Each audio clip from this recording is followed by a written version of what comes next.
Everyone, welcome back to my channel Adrija daily vlog. আশা করি আপনারা সবাই খুব ভালো আছেন আর যেখানে আছে ঈশ্বরের কৃপায় সুস্থ আছে। আজকে আমাদের বাড়িতে আবার কাজ শুরু হয়ে গেছে, টুকুর আওয়াজ। আর আজ হচ্ছে শিবরাত্রি। তো আমি তো শিবরাত্রি করি না, কিন্তু ঘরে যেহেতু শিব এনেছি একটু উপোস করে আছি, পুজো দিয়ে তারপর কিছু খেয়ে নেবো। আর আজকে কিন্তু ঘরে আমি নিরামিষ রান্নাই করবো, ঘরে কোনো আমিষ কিছু হবে না। তো দেখাই আপনাদেরকে কি রান্না করব। আজকে রান্না করব হচ্ছে পনিরটা আলু দিয়ে করব। আর সমস্ত কিন্তু কিছু আমি গুছিয়েই নিয়েছি। এখানে আছে বেগুন কাটা আছে, বেগুন ভাজবো, আলু দিয়ে পনির করব। চালও ধুয়ে নিয়েছি। আর এই বোতলগুলো সমস্ত পরিষ্কার করে আছে, এগুলোকে জল ভরে গুছিয়ে রাখবো। ঘরগুলো আমার সব ঝাড় দেওয়া হয়ে গেছে, ছোটো মেয়েকে খাওয়ানো হয়ে গেছে। এবারে আমি ঠাকুর ঘরটাকে মুছবো। আর ওখানে না বাইরে যে পিছনে কাজ হচ্ছে, তো জামা কাপড়গুলো একটু বেলা করে কাচবো। তার কারণ ওর বাবা বাথরুমটা পরিষ্কার করে দিলে তবেই আমি জামা কাপড় কাচবো, কারণ বাথরুমটা সারা রাত্র সবাই বাথরুম করে। আমার লুসিও বাথরুম করে, হ্যাঁ যাচ্ছি দাঁড়াও। আর লুসিও বাথরুম করে, রাত্রিবেলা বাথরুমে গিয়ে ও ছাড়া থাকে, ও নিজের মতো নিজে গিয়ে বাথরুম পটি করে আসে। তো সেহেতু বাথরুমটা পরিষ্কার না করলে জামা কাপড়গুলো কাচা যাবে না। আগে বাথরুমটা পরিষ্কার করে বাবা এসে বেলার দিকে স্নান করার সময় তারপরে জামা কাপড় কাচবো। আর আজকে প্রচুর রোদ উঠেছে, অসুবিধা হবে না জামা কাপড় শুকনো করতে। কালকে মেঘলা করে রেডি হয়ে গেছি। আর ওইখানে আমার বর ডাব কেটে দিচ্ছে। এখন আর শাড়ি পরবো না, বিকেলবেলা কাকিমাদের মন্দিরে পুজো হয়, তো ওইখানে যাব, তখন একটু শাড়ি পরে যাবো। আমি তো সেরকমভাবে শিবরাত্রি করি না, নীলের উপোসটাই করি। তো এবারে আমার মেয়ে উপোস করে আছে আমার সঙ্গে। তো এবারে আমরা দুজন মিলে জল ঢালবো। ওর বাবা জলটা একটু রেডি করে দেবে। ওটা ঠাকুরের ডাব, তুই খাবি ডাব?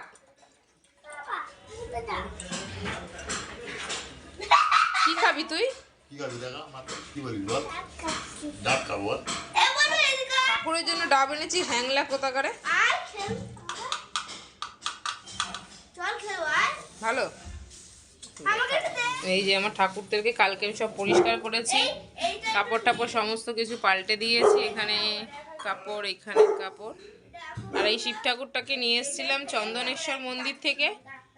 তো ভেবেছিলাম শিবরাত্রির দিনে ঠাকুরমশাই এনে ঘরে পুজো করব, কিন্তু আজকের দিনে ঠাকুরমশাই পাওয়া যাচ্ছে না। আজকে চতুর্দশী লেগেছে রাত্রি 8টা কততে, এই জন্য ঠাকুরমশাইরা আসবে না। তো আমি বললাম আমি যেরকম সাধারণভাবে পুজো করি ওইভাবে একটু পুজো দিয়ে দেবো ঠাকুরকে। আমার শিবকে এই বড় থালাতে এখন বসাবো। আর আমাদেরই ওখানে যে গাছ আছে, গাছ থেকে একটু ধুতরা ফুল আর কাটা নিয়ে আসবো। তুমি নিয়ে এসছো কি না? আবার তোমাকে বললাম না গাছের থেকে দেব। তো আগে সব ঠাকুরকে আমি পুজো দিয়ে নেব, তারপরে আমি আবার শিবের পুজো করব। যে ঘরে যেগুলো ঠাকুরগুলো আছে, শিবটাকে নিচে যেহেতু পেতেছি, আগে উপরে ঠাকুরকে ফুল মিষ্টি সব দিয়ে দিলাম। এইবারে আমি বড় থালাটার মধ্যে শিবকে নিয়ে নিয়েছি, আমার ভোলে বাবাকে। এবারে সমস্ত যেভাবে পুজো দেয়, আমি তো ভুলেই গেছি কীভাবে কী করে। নীলের বাতিতে একবার পুজো দিই, তো সেই জন্য আমি ভুলেই গেছি আগে জল ঢালে না আগে ফুল দেয়। তো যেরকম মনে হয়েছে সেরকম করেছি। তো ডাবের জল একটু দুধ মিশিয়ে নিয়ে ঘি, মধু, তারপর ওটাকে কী বলে, সিদ্ধি। আর গঙ্গা জলটা আমি প্রথমে দিইনি, ভেবেছিলাম যে পরে দেবো। তারপরে আমি গঙ্গা জল দিয়েছি, বাবা বললো যে গঙ্গা জলটা দাও। আর থালাটা যেহেতু বড়, একটু সুন্দর করে ফুল দিয়ে সাজালে ভালো লাগবে, ওই জন্য সুন্দর করে ফুল দিয়ে একটু সাজিয়ে নিলাম। আর এরপরে আমি ঠাকুরের মাথায় জল ঢেলে দেবো। তারপরে যেরকমভাবে সবাই পুজো দেয়, কাটা বেল ফুল, তারপর মানে 5 রকম ফল ফুল সব কিছু দিয়ে আমার সাধ্য মতন আমি পুজো করলাম। ইচ্ছা ছিল আজকের দিনে আমার মহাদেবকে আমি বাড়িতে প্রতিষ্ঠা করব, কিন্তু কোনো ঠাকুরমশাই পাওয়া যায়নি। চতুর্দশীটা যদি সকালবেলা লাগতো তাহলে ঠাকুরমশাই পাওয়া যেতে পারতো হয়তো, কিন্তু যেহেতু সন্ধ্যাবেলা মানে 8টার দিকে লেগেছে, এই জন্য কিন্তু আর ঠাকুরমশাই পাইনি। এবারে আমার মেয়েও উপোস করেছিল আমার সাথে, তো ও একটু জল ঢেলে দিল ঠাকুরকে। বড় মেয়ে জল ঢালবে, তারপরে ওর ছোটো বোনও জল ঢালবে। এদিকে আসো, এখানে আসো, আমার এখানটা বসো, এখানটা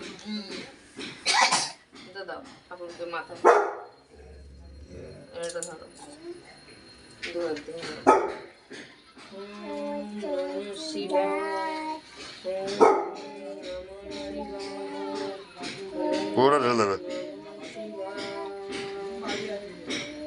নমো করো, নমো করো, নমো করো। ঠাকুর আমাকে বিদ্যা দাও, বুদ্ধি দাও, আর শয়তানিটা যেন একটু কম কর। ঠাকুর এই ফলটা দিও, এই ফলটা দাও গাছে, চলো ব্যানানাটা দাও।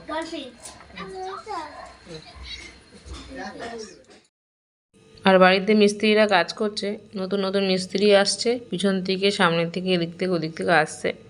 কেন আমাদের বাড়ির পিছনে ও সামনে দুপাশেই জায়গা ছাড়া আছে বাড়িওয়ালাদের, তো ওইখান থেকে লোক যাওয়া আসা করা যায়। আর ও সমানে আমাদের লুচি চিৎকার করে যাচ্ছে, তা ওকে মাঝে মাঝে একটুখানি ভয় দেখাতে হচ্ছে যে চুপ কর, ওরা চেনাশোনা লোক। তো দেখুন আমার সামর্থ্য অনুযায়ী আমি পুজো করলাম। বলে বাবা সবার মঙ্গল করুক, সবাইকে ভালো রাখুক, সবার সন্তানদেরকে ভালো রাখুক, সবার সংসারকে ভালো রাখুক। এইভাবে যেন 2024টা যেন সবার খুব ভালোভাবে কাটে, রোগ ভোগ বাদ দিয়ে। সকালে ঘুম থেকে উঠেই মরার খবর পেয়েছি, আমার বন্ধু ফোন করেছিল, ওদের ওখানে 2 জন মারা গেছে।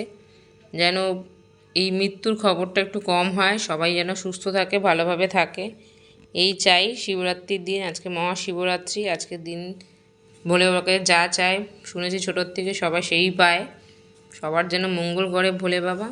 আর এই ছোটোবেলায় আমরা রাত জেগে পুজো করতাম, আমার দাদা থাকতো, আমাদের বডিগার্ড, আমার ছোটদা, আমাদের বাড়িতে অনেক ভাড়াটে মেয়েরা মিলে আমরা শিবরাত্রি করতাম, রাত জেগে পুজো করতাম।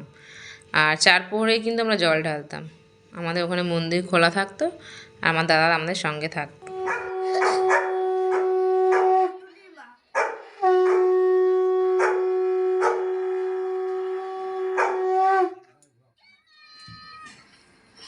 গাছের ফুলটা তোলা হয়নি, গাছের ফুলটা এখন তুলবো, তুলে ঠাকুরকে দেবো। কাজ হচ্ছে হলো আমার বর গেটে তালা মেরে রেখেছে, তো তালাটা খুলে দিই, তারপরে আমি ওখান থেকে ফুলটা তুলে নিয়ে আসবো। এই যে ফুল তুলতে এসছে, আজকে ওরা তুলবে না, আজকে আমি ফুল তুলবো। ছট সব আমি তুলি, নোংরা নোংরা যাস নেই, যে সব কাজ হচ্ছে এখানে। ফুটেছে বস্তার পিছনে, এই তো ছোট্ট হয়ে গেছে। দিয়েছি তো, ঘরটা পুরো ধুনো ধুনো হয়ে গেছে, তো একটু এখানে একটা গোপালকে ফুলটা দিয়ে দিই একটা, আর এখানে এই যে আমার বুদ্ধদেবকে দিলাম, আর এইটা দিয়ে দিই আমার ভোলে বাবাকে।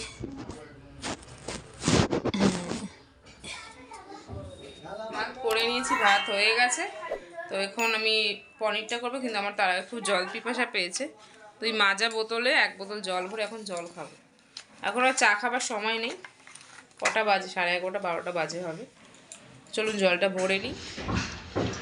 পনিরের তরকারি করব আলু দিয়ে, এই জন্য আমি এখানে পনির আর আলু ভাজার তেলের মধ্যে আবার সামান্য একটু তেল দিয়ে দিয়েছি।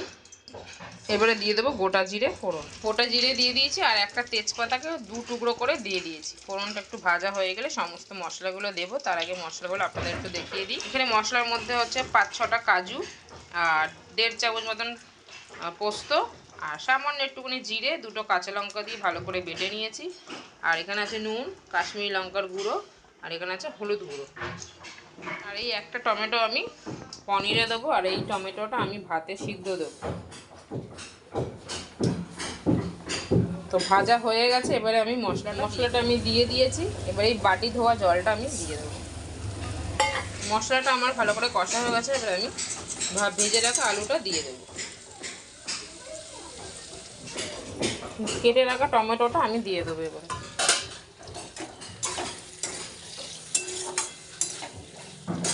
ঢাকা দিয়ে আবারও কষিয়ে নেব, একটু সামান্য মিষ্টি দিয়ে দেবো কষানোর সময়। কষানো হয়ে গেছে তরকারিটা, এবারে আমি পরিমাণ মতন জল দিয়ে দেবো, যতটা ঝোল রাখবেন। আমি একটাই তরকারি যেহেতু করছি, আর বেগুন ভাজা, একটু বেশি করেই জলটা দিলাম। আর এখানে আমার ফেনা ভাতটা রেডি হয়ে গেছে, এটা নামিয়ে আমি লুচির খাবারটাকে বসাবো। তরকারিটা ফুটে গেছে, এবারে পনিরটা দিয়ে দেবো, আর ওইদিকে 2 বোন মারামারি করছে। পুজোর একটা সন্দেশ খাবো, ঘরে ঠাকুরকে পুজো দিয়েছিলাম, ওই একটা সন্দেশ।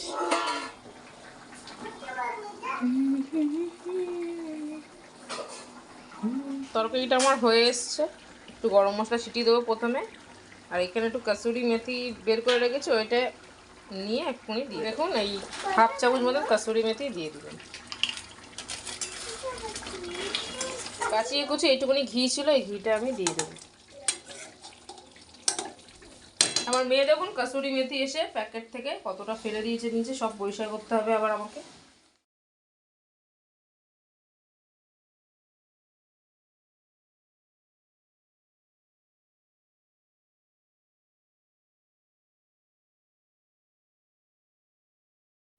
সবার খাওয়া হয়ে গেছে, এখন আমি আমার নিজের ভাতটা রেডি করে নিয়েছি। আর আলু, ভেন্ডি আর টমেটোটাকে একসাথে মেখে নিয়েছি একটু বেশি করে লঙ্কা ঝাল দিয়ে। তো সব ভাতটা আমি খেতে পারিনি, কিন্তু এই ভাতটা আমি ফেলে দেবো না, এটা আমি রেখে দেবো, রাতে খাবো। আমার মেয়ে এখানে, ছোট মেয়ে একা একাই ঘুমিয়ে পড়েছে, কিন্তু বড়টা এখনো ঘুমায়। সাইডে সাইডে